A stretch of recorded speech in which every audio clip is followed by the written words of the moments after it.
So welcome, and thanks for joining a special episode of Mind Beyond the Mission. This is Laryssa Lamrock, veteran family member, and today we're bringing you something a little bit different. Brian and I have been revisiting some of the important conversations we've got to have on this podcast to help us shape where we go next. We always want to make sure we're focusing on the subjects that matter most to veterans and families. So we're taking a pause from our regular recordings to hear from you about what you'd like us to explore on future episodes. Today, we're putting a spin on a topic we've touched on before, traumatic brain injury or TBI. This episode pulls from our conversations with both veteran and former CFL player Ryan Carey and TBI researcher Dr. Lynn Turkstra. We've combined both discussions into one comprehensive episode that hears from someone with firsthand experience with a TBI and from an expert in the field. We hope this joint episode provides a helpful, fresh perspective, whether you're personally affected by TBI, supporting someone who is, or simply looking to learn more. Let's get started. So we're on again, and we're going to be talking about traumatic brain injury. Obviously, my partner in crime, Laryssa's here, and we're joined by Dr. Lynn Turkstra, who is working out of McMaster University and is a speech pathologist. So let's go there. So Lynn, explain to people in your own words, what's your background and why is it that a veteran and a veteran family peer support specialist, the two of us, are talking to a speech pathologist today? Thanks very much. I'm really happy to be here. Thanks for inviting me. I have been working with people with traumatic brain injury for about 30 years, mostly with people with more severe injuries, because those injuries often result in cognitive impairments that affect people's ability to read, write, listen, speak, and participate in all the communication activities they need in their lives. So I've been in the U.S. for my whole working career until I came back to Canada. You have a wealth of experience. I'm looking forward to our conversation with you today and where we're going to go. But I think I want to start with some basics, if that's okay. I'm going to ask some basic questions to kind of build from there. But what is a traumatic brain injury, and what's the difference between a traumatic brain injury and a concussion, if there is a difference? So a traumatic brain injury is basically damage to the brain from applied force. And that can come because you hit your head. That can come because you hit your body and it jolts your head. It can be very mild, so that people just have a very temporary change in their thinking or balance or have a headache or vomit, all the way up to very severe when a person could be in a coma. So it's really the range of consequences of force applied to the brain. It can also be so mild that people don't pay much attention to it, but if you have a lot of those accumulated injuries over time, that can also cause damage to the brain. So there are symptoms at the moment, and then there are long-term symptoms. So at the moment, I would say the mildest thing would be that some kind of a neurological symptom, meaning I had tunnel vision, felt nauseated, felt dizzy. You hear people say a lot, sensitive to light, sensitive to sound, and that usually doesn't show up immediately. So it usually sort of plays out over 24 hours. So we hear a lot, especially from student athletes, we hear a lot of people saying they didn't really know anything was wrong, so they went back in the game. And then over the course of a day, they had more and more symptoms. So in the theme of you learn something new every day, as you were speaking about a minute ago, you mentioned that it could actually be a body blow. Yes. See, I've been looking at this for a while as a patient. I've been concerned about it for a while. I'd never really actually thought that strikes to the body could actually be that way. And so I think here's what some people go through is, are you telling me that a body blow that I take today can affect my ability to communicate 5 years down the road? Like, that sounds like a bit of a stretch. Why is it not a stretch? Why is that a reasonable connection to make? It's physics. So basically the neurons, the main cells in your brain, are connected with each other by these really fine arms processes. So they're delicate. And if you shake them up, they can tear. So you can shake them up by shaking a body, where our head is, we say it's like a popsicle or like a lollipop, like your head is this heavy thing that's sitting on a neck. that's attached to your body. So if you think of like... Well, and bigger-headed people like me. I know. That explains a lot. Not funny. There's an expression we have in brain injury. We say it's not just the injury, it's the brain you bring. Right. So, for example, we see more women with long-lasting consequences, and that's probably physics because women have thinner necks. And here's an interesting thing to think about when it comes to women veterans. You could say, when you look back at shell shock, when you look at what we used to call PTSD as we knew it in World War I, you could look back and go, well, the history of looking at these things goes back century or wherever it goes. But I would add into that since it's only been about 30, 35 years of full integration of women into the Canadian Forces, we haven't studied a lot of women brains. So a lot of the helmet is probably designed based on studying men. And I've got to imagine that there's a gap in knowledge about what's going on with women veterans and just women in particular when it comes to TBI. Is that a concern when it comes to your line of work, gathering information, making sure we've got balanced input? It absolutely is. And so there's a bunch of us who do research really focused specifically on outcomes for women. There are hormonal differences between men and women. There are role differences often in everyday life between men and women. So we actually don't know very much at all about brain injury in women in the military and among veterans. So, in some ways, it could be considered that this is a woman's issue in so much as we just don't know much. We don't have the data. It's not in. That's correct. I'm just curious then how many women are misdiagnosed. We've had conversations about how, for my spouse, who we suspected traumatic brain injury for quite a while, he's been medically released for more years than I care to mention. But we knew for sure that he had post-traumatic stress disorder, but it was only until recently after we advocated and asked and suspected that he was finally assessed and I guess you could say diagnosed. So for many men, seems to be a delay or a misdiagnosis for traumatic brain injury. And so I'm wondering, even for women, are they being diagnosed with depression or other things? So I guess it's kind of a two-sided question. In your observation, are many people diagnosed or is there a delay in diagnosis and what the implications might be on the women that you're seeing as well? We actually don't know that. How do we not know that? Diagnosis in women in the military. Right. Nobody asked the question. That's how we don't know that.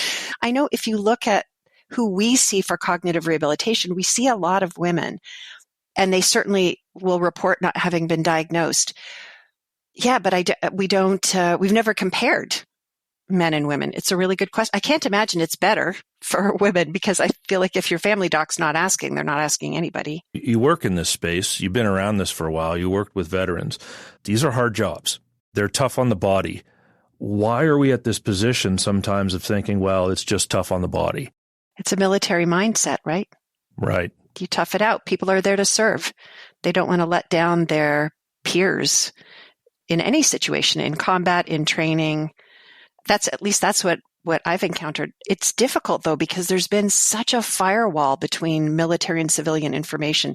So if you think about, I think, Laryssa, you were mentioning in your previous podcast about seeing the video. I think Ryan was also mentioning you see a video of what BLAST is.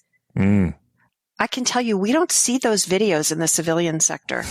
Right. I didn't see, it was like a good 10 or 15 years before I was allowed to see a video of what happens in a breach.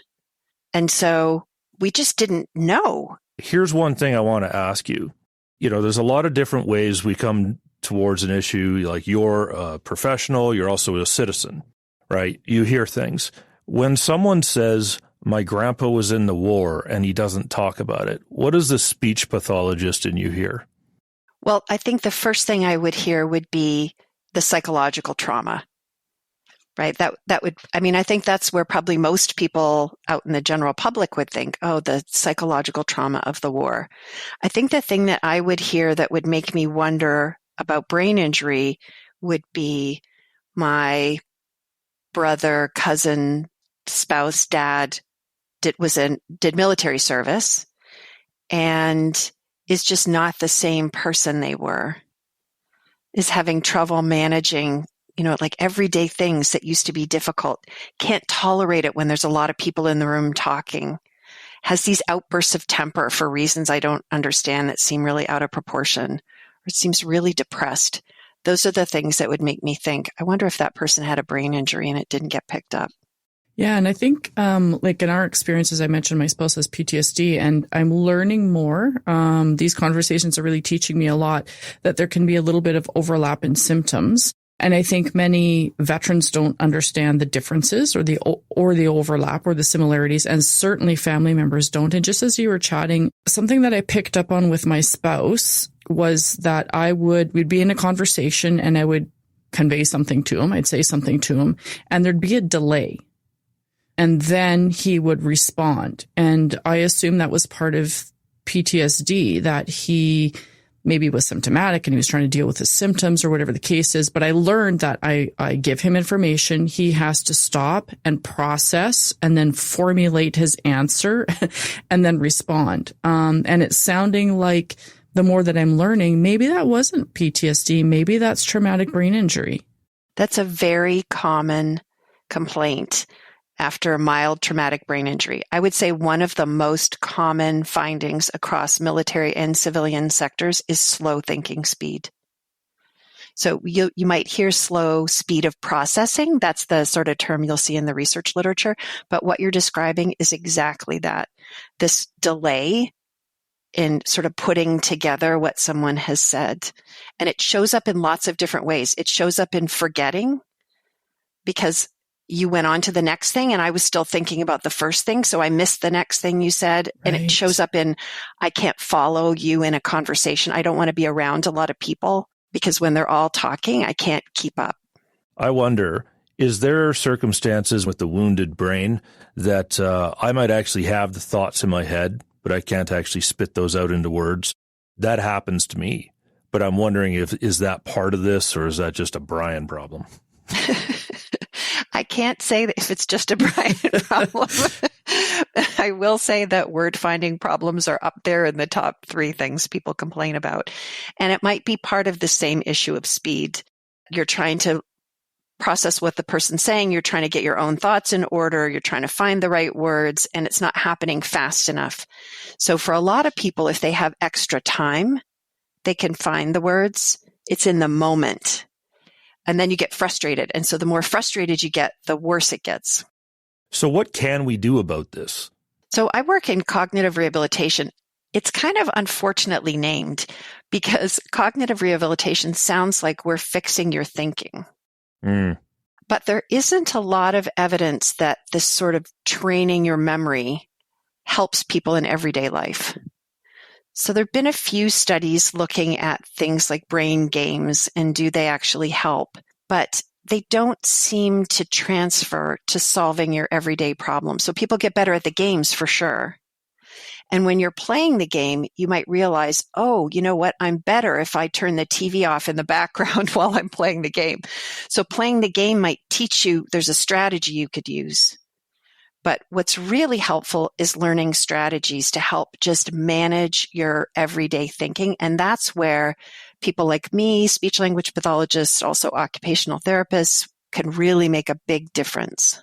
That's so hopeful to me because I'm thinking about the experience of someone with a brain injury, an TBI. Lots of them can be younger. So experiencing memory loss, not being able to find the words, knowing that their thinking is slowed down, that must be pretty scary for a younger person thinking, okay, like I'm kind of losing it here. So to hear that there are ways to mitigate that you can learn strategies, I think that would be so hopeful for so many people. What would you recommend? How does a veteran or a family member, how do they know what questions to ask to be able to obtain those types of services and support? I think it's really good to ask, if you're going to the family doctor, your family doctor, to just say, I'm having trouble with everyday thinking. Can I be referred for cognitive rehabilitation? We have such a strained healthcare system at the moment that it's difficult to get it, but if people don't ask for it, we'll never get it. Right. Also, the brain injury associations are amazing. So the National Brain Injury Association, Brain Injury Association of Canada, the provincial brain injury associations, they are a great resource for referral out to people in the community.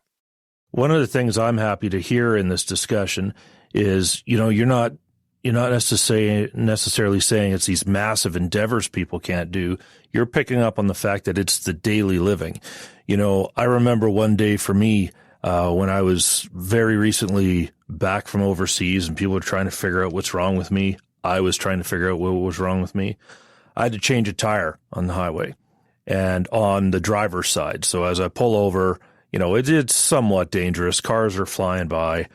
No problem at all. Slap that tire on, do it, handled it quite fine.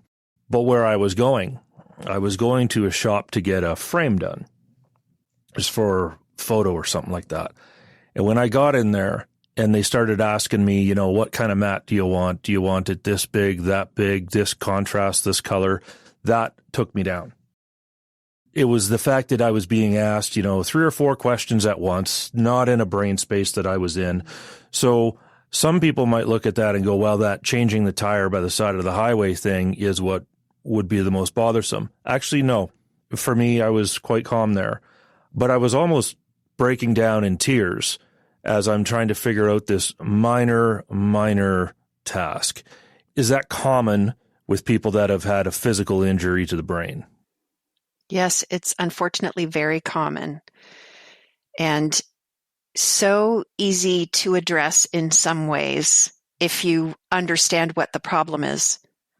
So for you, Brian, you wouldn't have the perspective to step away and say, oh, I see, I understand the factors that make this situation bad and this situation easy. And so I feel like that's another part of where talking to someone like me can be helpful, because it can make something that seems overwhelming and complicated really pretty simple. Like, for example, people should write things down for you. Like, that's not, you know what I mean? Like, sure, right. You could do a lot of exercises to say, oh, now I can listen to multi-steps. It's another common thing. People will say, I can't take like multiple steps of information at once. Okay, well, perhaps your family member can just write it down. I'm doing some introspection. Thank you very much as we're chatting. And Brian, you sharing your experience about, trying to make all the decisions for picking the picture frame mat, and how I'm presenting information to my spouse. And to be honest, sometimes I get frustrated with it, because what seems to me like what should be kind of a simple to do or a simple task, or I'm just giving information, maybe I'm overwhelming my spouse, in that process. And then potentially he's shutting down or getting worked up, maybe, who knows? But yeah, I think it's important to be able to give strategies to families and education to families as well. So yeah, I don't know if you have any recommendations or strategies for families, Dr. Turkstra, in maybe it is not just about information for Brian on how he best communicates, but for families or even in day-to-day things. Like, I really appreciated what you said about maybe making short lists. Absolutely. So we're doing this cognitive rehab study in the US right now with the VA and the Department of Defense. We have transcripts of these therapy sessions, and we're looking now at what the people, the service members and veterans, are saying about their lives with this mild TBI. And what we've really noticed is a lot of the process of treatment is them educating their family members on what works for them. And some of it is them recognizing that what family members are trying to do can be helpful.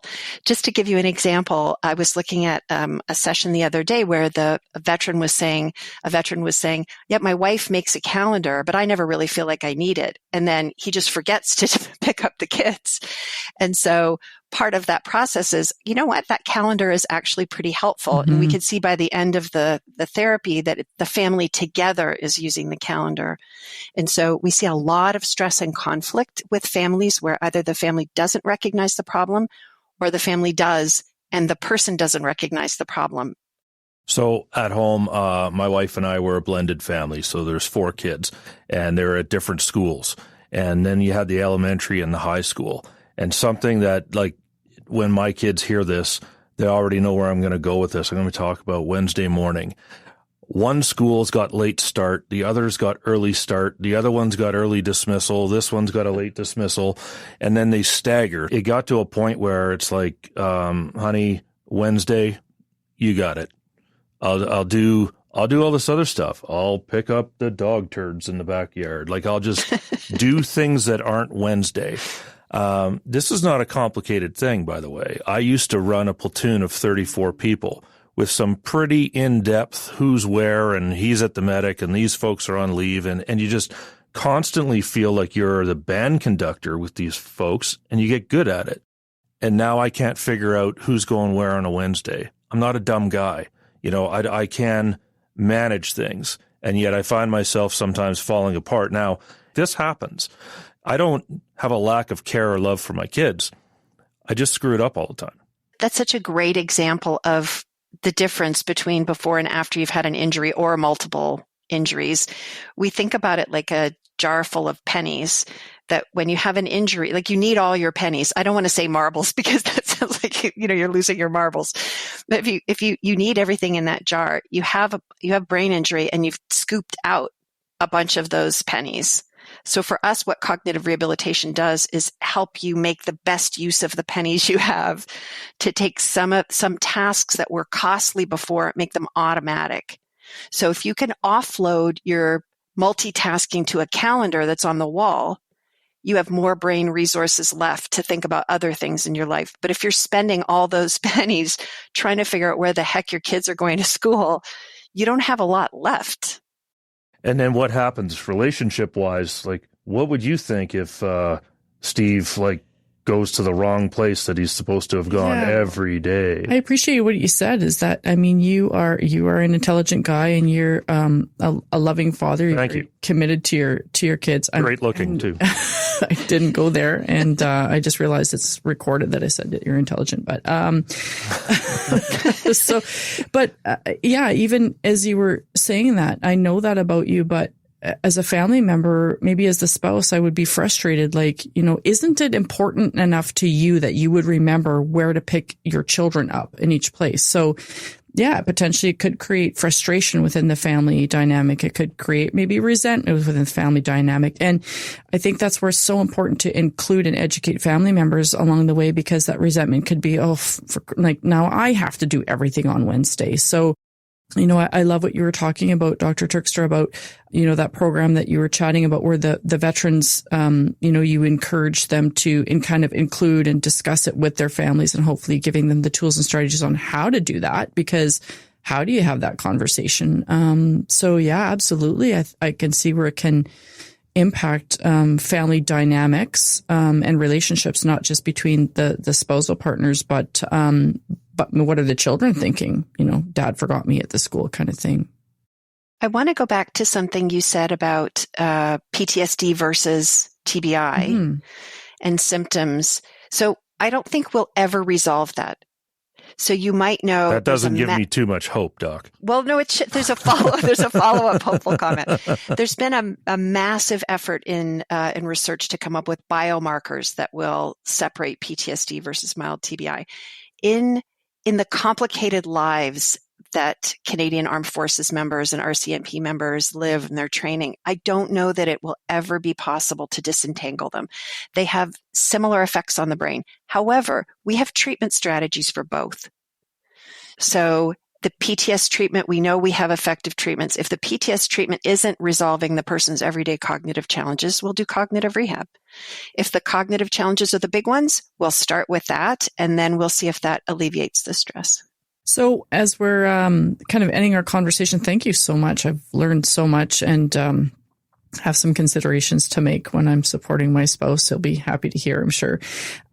Where can a veteran or family member get started? If they're listening to this and it's resonating with them and they have more curiosity or they want to pursue it, what are some first steps that they can take? What are some resources that they might be able to tap into as well?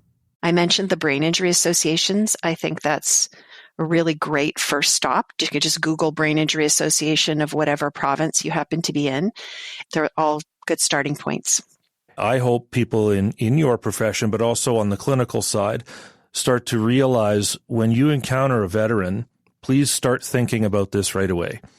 I'm of the belief that, a couple years in the forces, we should be pretty much assuming that you've been knocked around a little bit. And that's only going to get worse as science progresses, because it's going to do both things. It's going to make better helmets. It's going to make better bombs. So we're going to keep working. We're going to keep working together.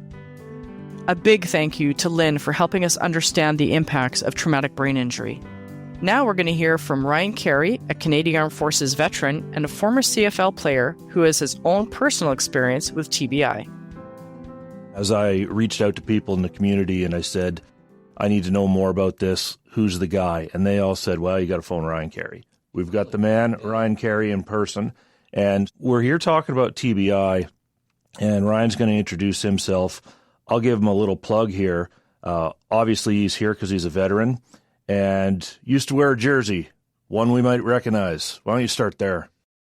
Yeah, so I was pretty lucky to play football most of my, life. I played all through high school, played at university, Canadian University, and then was drafted and played in the CFL, played for Winnipeg and Saskatchewan. So dream come true and lots of head injury. Yeah. Lots of head contact up until, before joining the military. For yourself, you're not coming here because this is something you heard about. This is something that's happened. Yeah. I mean, it's something that I've lived through personally, right? Through the struggles of post-Afghanistan. Looking back, obviously, back then there was no conversation on head injury at all. It was just, shake your head and get back in the game. And if you have a concussion, they had some protocols like go sit in a dark room, but nowhere near. I would say the information almost doubles every year on what we know about the brain, and we're just learning more and more and more about the effects of head injury on the brain. And the important point here is that I think we do a good job with what people would think is a traumatic brain injury, where someone's knocked unconscious, where there's a brain bleed, where there's penetration of the skull. Like, okay, and then they're in the pipeline to do physiotherapy to help to get their brain functioning again. But what we're overlooking are these repeated blows to the head throughout a lifetime. What's the first thing that put me down was pugil fighting. And for those that don't know what that is, yes, the Army still trains with bayonets. Some people will laugh at that, but it's the truth. Now, do we poke each other? No, we get the world's biggest Q-tip and we basically wallop each other with it. Yeah. And if you've got a really safety conscious outfit you're working with, well, then there might be padding and helmets. Right. Not always. Well, right. And when I took the close quarter battle instructor course, what they did, which was brilliant actually, is all morning they would take us to the obstacle course and they would just drill us into the ground. And we would do casualty work. So when we did our pugil stick fighting in the afternoon, we did it tired. We were really tired when we did it. So stuff like that's smart, but going off into a unit and just having the Friday afternoon beat each other up. Oh, so yeah. So if I'm tracking, you're saying that you got tired, so you're not hitting each other with so much force. That's right. You can't. Yeah. So it's a good way to do it. Now, there were still some pretty good shots in there. But we know this from football, that a football helmet doesn't protect your brain from that. It protects it from obviously getting penetrated by something, but it doesn't, stop the concussion, and a bigger helmet and more padding and, that doesn't work. There I am. I'm on a armory floor and we're pugil fighting. I win my first round. I'm, chest out. Mm-hmm. I'm the man. Win the second one against a guy that's a lot bigger than me. And I walked out on the third one, and I don't think that match was on for 4 seconds. I was on the ground. I was out. The ambulance was on the way. Yeah. I was staring up at people that I recognized, but I didn't know exactly who they were. Yeah. And I was released from hospital about a day and a half later. The next thing you know, I'm going down to the medic because we were about to start workup training.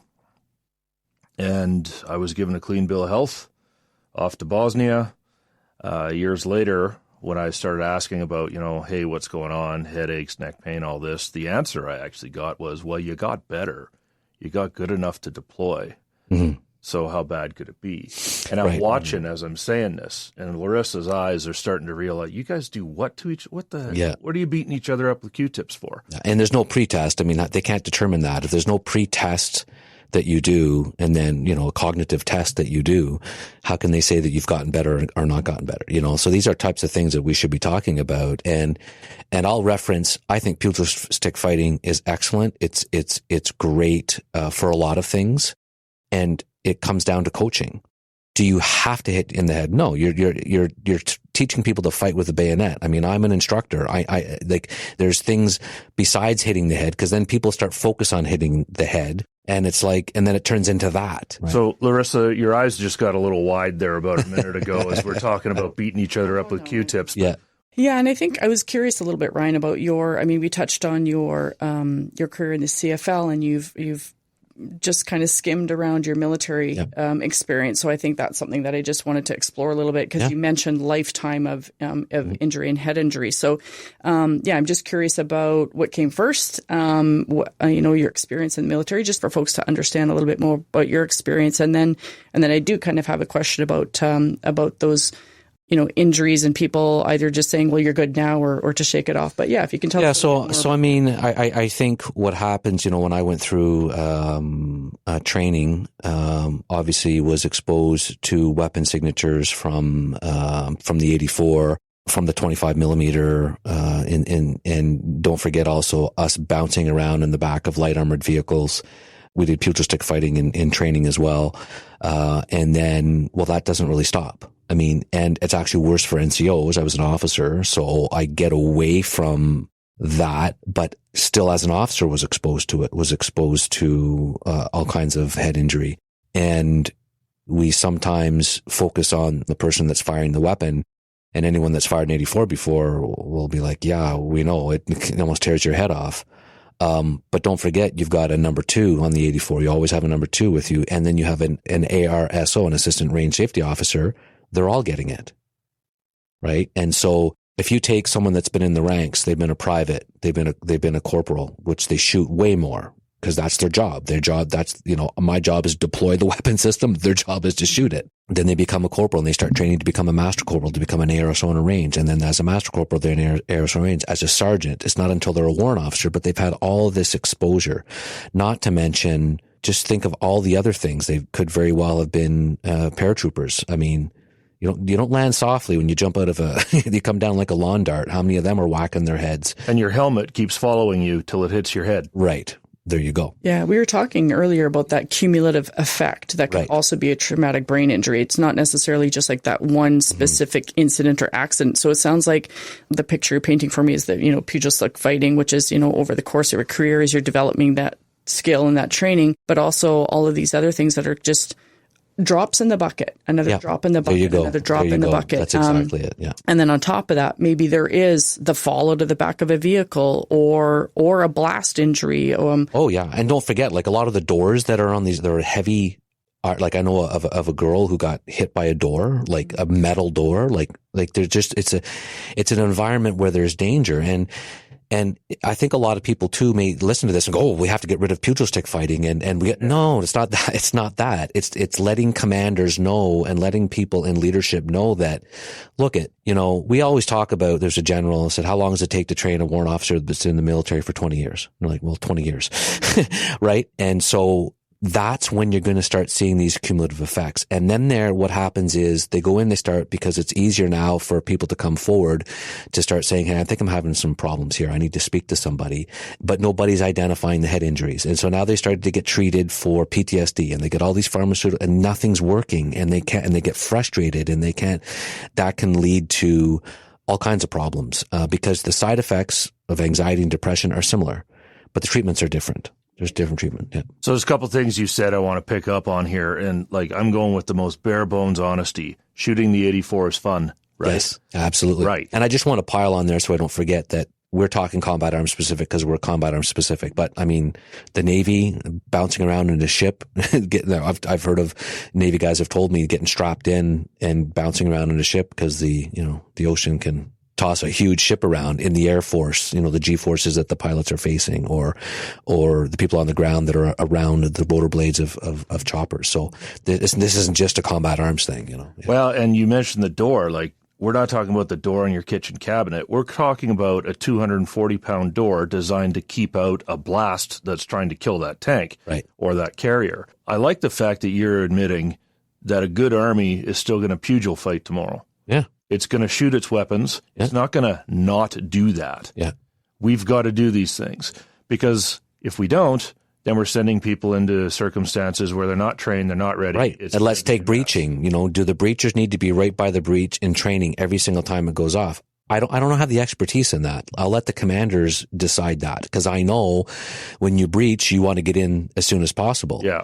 So it's talking. This is the conversations we need to start having, When you're breaching, you're actually taking advantage of the concussion you just created, right. and you want to be the next thing that happens to them. Yeah. They got concussed, and now you're in there on top of them, dominating the room. Right. And the other side of that is commanders saying, well, this is how I got here. So they don't want to change that. And I get that. But you've also got instructors now that are, peeing blood because they're exposed to the blast as well. So it's like, again, what is the cost associated with training someone in the special forces that's doing that? It's not only a cost in training, but they have a special skill set. That's why they're there. And we want to be able to save that and give them a long career and give them a life after the military as well. It's not, Can I ask him to shift gears a little bit? Because we've been talking about a number of mechanisms for people to sustain a traumatic brain injury. But can I ask you, Ryan, when did you first notice symptoms? When did you start to suspect? Many veterans are diagnosed with other physical or mental health conditions before TBI is even considered. Comorbidities. Comorbidities. So, wondering when you first started noticing symptoms and what were they? First of all, there was no education on it. So I didn't know until Tim Fleiser, who is the director, he played in the CFL for 10 years, and he's the director of the Concussion Legacy Foundation Canada, which is the umbrella organization for Project Enlist and the work that I'm doing right now with the military. And we met through a mutual coach, Sonny Wolf, coach made Acadia. Sonny's from Montreal. They ran into each other and he said, hey, Sonny, do you know somebody on the military side, because we're trying to branch into the Canadian military? And he goes, yeah, I got someone for you, And so Tim and I met, and kind of his first question to me over lunch was, is what's going on in the military? Is there head injury? And I'm like, are you kidding me? Like, are you, but obviously someone from the outside doesn't know that. And in and around that time, and in the years before that, I started making myself the connection between these football players that I knew growing up and were my heroes, and getting diagnosed with CT, following that story and seeing the same behaviors and the same stuff happening with veterans. And I'm like, there's got to be a connection here. Where it really hit me was, and this was after the fact, but I was being treated for post-traumatic stress. Nobody looked at any of my head injury. This is a guy who's played professional football and been in the infantry. No one even asked the question, and just went immediately to, here's a bag full of medications. Now go talk to a psychologist. And I found that whole process, not only did the medication not work, it was frustrating because I was trying to express that it's not working, and the psychiatrist wasn't listening to me, to the point where the mother of my children had to step in and literally fire her because they just kept piling meds on and none of it was working. And that made me reject the system. It made me reject the Western medicine model. So that's the position I was in. And it wasn't until I started having that conversation and started really focusing on what would eventually become our Operation Brain Health, which I know we're going to talk about. When I really started focusing on that health, found a psychologist that I, resonated with, that basically said in the interview, if you're on a lot of medication, I can't treat you. Right. Cause it's, I need to get into your heart. I need to get into that space. And so this isn't me, Western medicine has been great for me, in a lot of ways. But I know where that disconnect was. And as soon as I started treating my mental health challenges physically, with physiotherapy, with exercise, with nutrition, with cognitive reserve, like using my brain, being social, as soon as when I started focusing on those things started to get a lot better. So one of the things that, is in my background here, I remember when I came back from overseas, I was having a lot of problems. And what I find shocking now is, 9 years after that was the first time someone started to look at my history from a physical damage point of view to my head. You talked about the warrant officer. It takes 20 years to get there. Well, say you get there in 12, which is actually pretty quick. What have you accumulated over that time? And this is one of the things that happened to me was when I came back and I was having trouble. Of course, all the questions I went through were about what I just went through. Mm-hmm. So what happened to you in Afghanistan? And of course, I'm answering the questions. Right. Like, here's how it went. No one ever, 20 years after that, looked at my history from a physical damage point of view to my head. And this is one of the things that happened to me was when I came back and I was having trouble. Of course, all the questions I went through were about what I just went through. So what happened to you in Afghanistan? And of course, I'm answering the questions. Right. Like, here's how it went. No one ever even to this day, asked me, what was the cumulative effect of all the things that went bang and knocked you in the head from 1994 all the way up until this point. I think we need to be in a place where we're looking at a 10-year career and we're assuming damage will have been accumulated.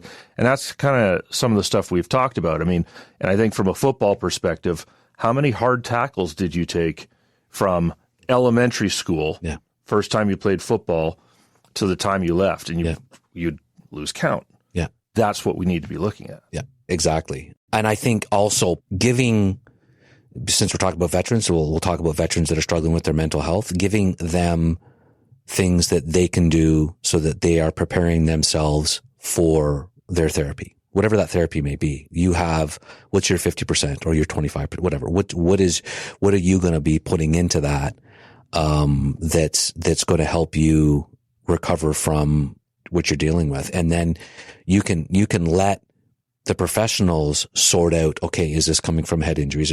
But the challenge is, like you just said, I mean, it's still not even on a lot of doctors' radar screen. So that's why the Concussion Legacy Foundation is developing education package for medical doctors to start bringing this issue to light and start saying, yeah, look at this. And I think, we don't think we're acting in an arrogant point of view when we say we have something to educate doctors on. Not at all. I'm not going to teach them a thing about medicine, physiology. Right. That's them. But what I want to do is I want to give them the back picture. I want them to get a vision of who I am and what I've been through over the entirety of my career. And then they can look at it and go, well, okay, maybe we should start testing for this. Stuff's moving in regards to this. It's moving slower than I want it, but I think that it's going in the right direction anyways. But like you said, it is about education. I mean, these are really smart people, obviously, and they listen. Like when I started showing them videos of Afghanistan and videos and them watching someone shoot an 84, watching people beside the M777, watching a building getting demoed and seeing the blast wave come across and hit the troops that are standing in the trench. They're protected from the blast, but are they protected from that blast wave? And then they start going, oh wow, okay, we see where this is occurring. But then again, now that's the people that are in the space, that are in the head injury, mental health space. And then you've got general practitioners out there that are trying to plug holes in the dam. The medical system is stressed right now, and it's triage.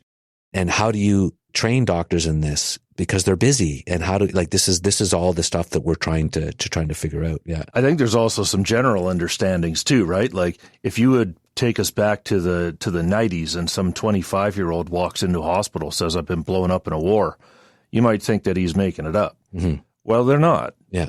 They really have happened. Yeah. We have 20-year-old veterans in this country. Well, now we start adding into that the whole brain discussion. Yeah. And one of the things that we've mentioned, you certainly have as one of your main topics you're tackling, you call it Operation Brain Health. I would say, how do I make sure that the guy that sits down in that doctor's office is as ready to be helped as he can possibly be? If I'm the guy going through some therapy, I'm going through some treatment, I'm going to the doctor, what do you coach people to do to make sure they're as healthy to be helped as they possibly can? Well, I mean, call it living a healthy lifestyle. But what does that mean? We broke it down into 4 pillars, just to simplify it. And that's exercise, nutrition, sleep, cognitive reserve. Most people, when you fix your exercise and your nutrition, your sleep gets better. For obvious reasons. You fix your exercise and nutrition, your brain starts working better. I'm saying it could be something as simple as walking every day, the importance of that, getting fresh air, and it might be as simple as that. If you can't exercise for whatever reason, then see a physiotherapist. But to say that, well, I can't exercise because I'm injured, or I can't, no, you have to do some type of movement. You have to move your body. And we can go down the rabbit hole on each of those pillars. But, something like sleep, for instance, everybody knows sleep hygiene. Everybody knows you shouldn't be staring at the TV up into bed or watching the news or putting on, sorry for the term, war porn, like on your YouTube, like getting your central nervous system all ramped up to go to sleep doesn't make sense, right? So everybody knows what to do. You just got to do it. And cognitive reserve means, yes, it means training the brain. I like music for that, for music for a whole bunch of things. Cognitive reserve also means, besides the brain games and training your brains and maybe going to physiotherapy to do ocular work, it also means being social. It also means maybe doing some volunteer work. Now, you may need to get there, right? That might be a pillar that's a bridge too far for you right now, but the veteran themselves can exercise. Tell me a little bit more about the cognitive reserve. Is it a way of kind of stimulating different parts of the brain? Like, you talked about playing music and things, but tell me a little bit more about it. Well, it's defined quite broadly, and again, it can mean different things. For me, I get a lot of the cognitive reserve piece out of music because when I'm playing the guitar, my left hand's doing something, my right hand's doing something different.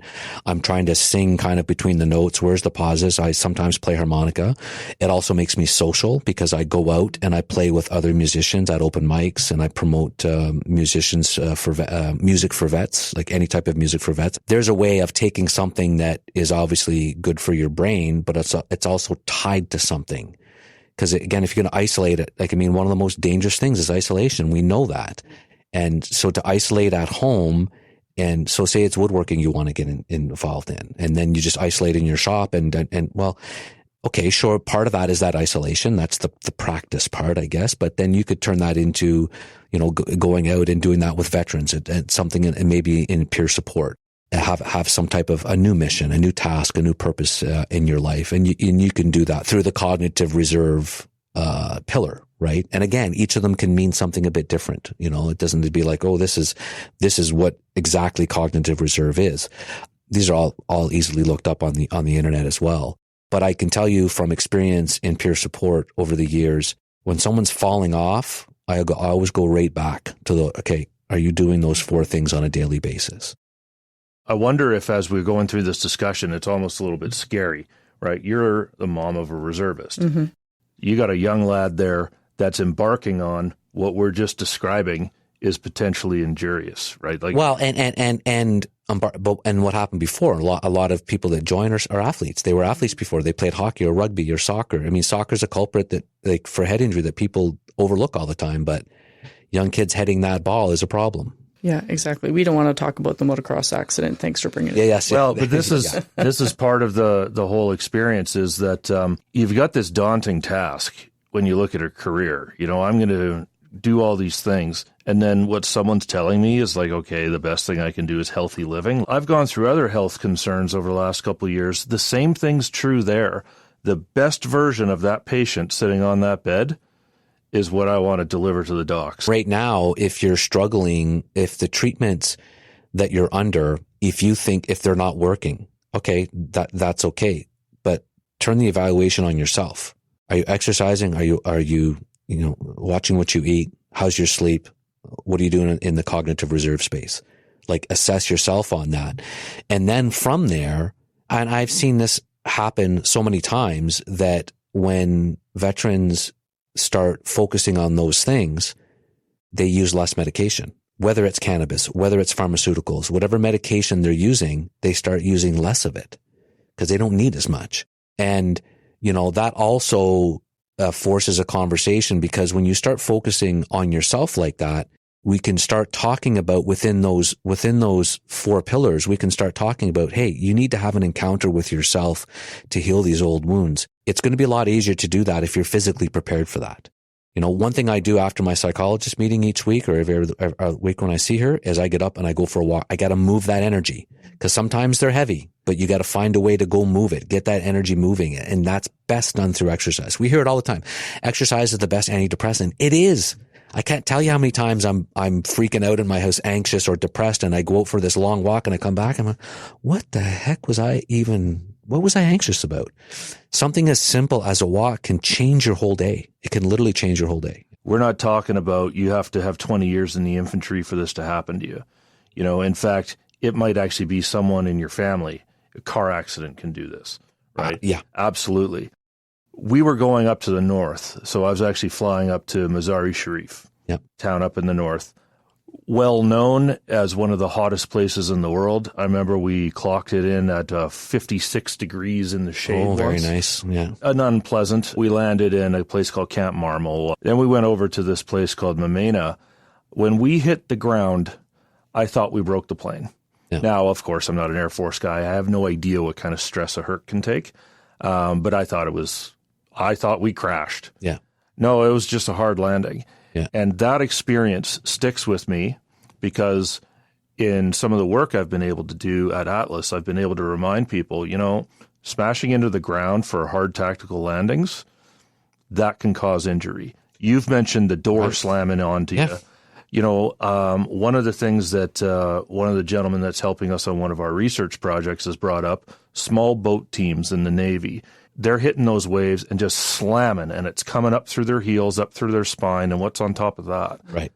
And so I really want people that are listening to this to realize, whoa, I didn't have to be in Afghanistan. It's not about shooting the 84.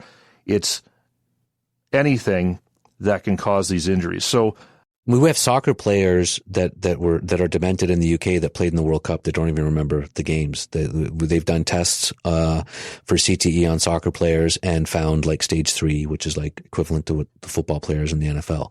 So start doing that self-assessment and say, yeah, no one's asked me about this. I played soccer all my life. People would, and then I joined the military.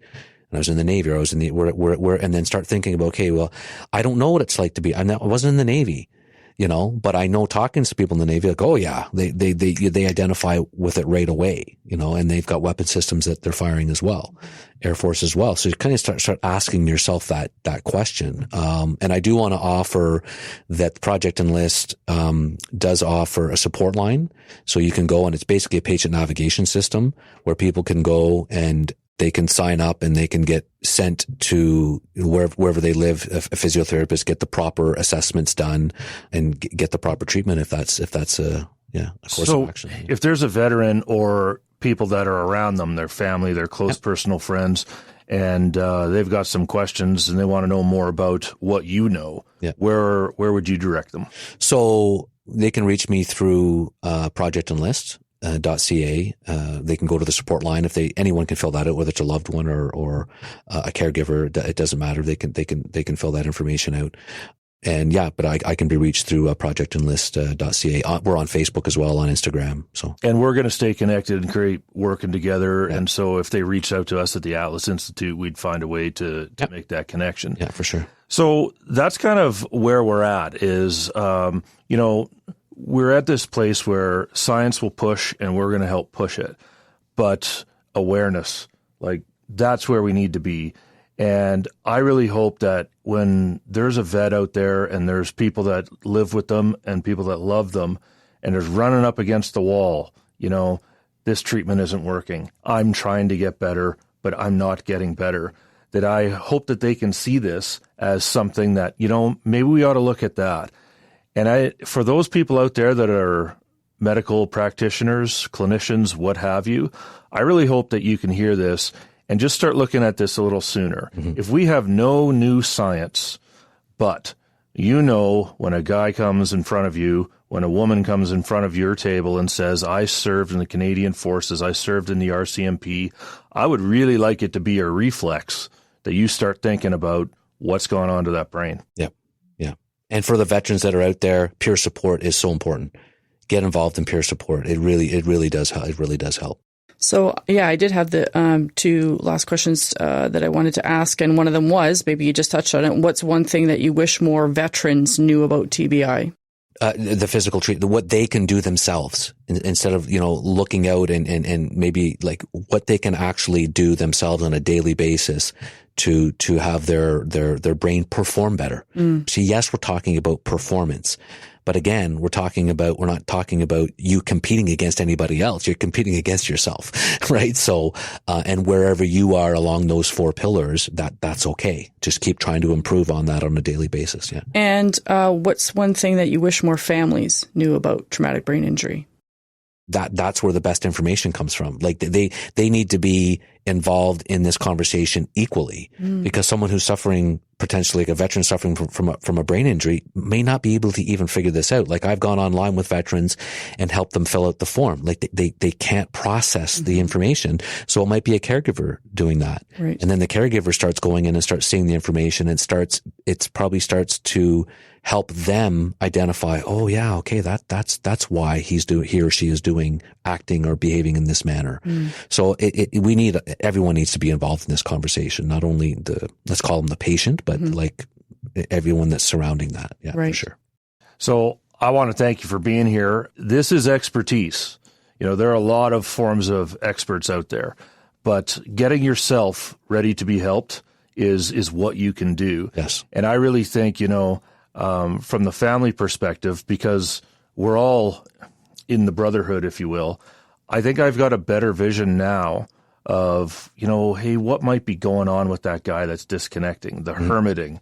Yeah. It's just another thing for me to start considering. And it's also another thing to give people hope, because when you're struggling, when you're trying to get better, man, there was a while that I was trying to just protect my job. Yeah. So I would say I was fine and everything's good to go. Yeah. But there was a period where I was really trying to get better. And then I'm retraining and I'm going through the voc rehab and it's not working.